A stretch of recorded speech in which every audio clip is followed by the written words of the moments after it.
Welcome to SN channel. తెలంగాణలో ఉద్యోగుల బదిలీలు చేపట్టాలని వివిధ సంఘాలు ప్రభుత్వాన్ని విజ్ఞప్తి చేశారు. తెలంగాణ రాష్ట్రంలో ప్రభుత్వ ఉద్యోగుల సాధారణ బదిలీలు జరిగి 6 సంవత్సరాలు పూర్తయ్యాయి. కళాశాల విద్యాశాఖలో కూడా అధ్యాపకుల బదిలీ లేక 6 సంవత్సరాలు దాటింది. మారుమూల ప్రాంతంలో సుదీర్ఘ కాలంగా పనిచేస్తున్న ఉద్యోగులు కుటుంబాలకు దూరంగా ఉంటూ ఎన్నో ఇబ్బందులు పడుతున్నారు. దీనివల్ల పని పట్ల విసుగు కలిగి పనితీరుపై వ్యతిరేక ప్రభావం చూపే ప్రమాదం ఉంది. ఎన్నికల కోడ్ జూన్ మొదటి వారం వరకు ఉండడం, జూన్ 12 నుంచి పాఠశాల పునఃప్రారంభం దృష్ట్యా ఉద్యోగుల పిల్లల చదువులకు ఆటంకం పేరుతో ఈ సంవత్సరం కూడా సాధారణ బదిలీలు జరగవేమని ఉద్యోగులు ఆందోళనలో ఉన్నారు.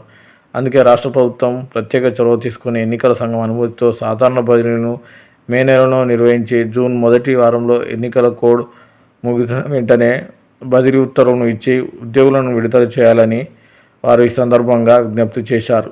మరిన్ని అప్డేట్ కోసం ఎస్ఎన్ ఛానల్ సబ్స్క్రైబ్ చేయండి. Thank you.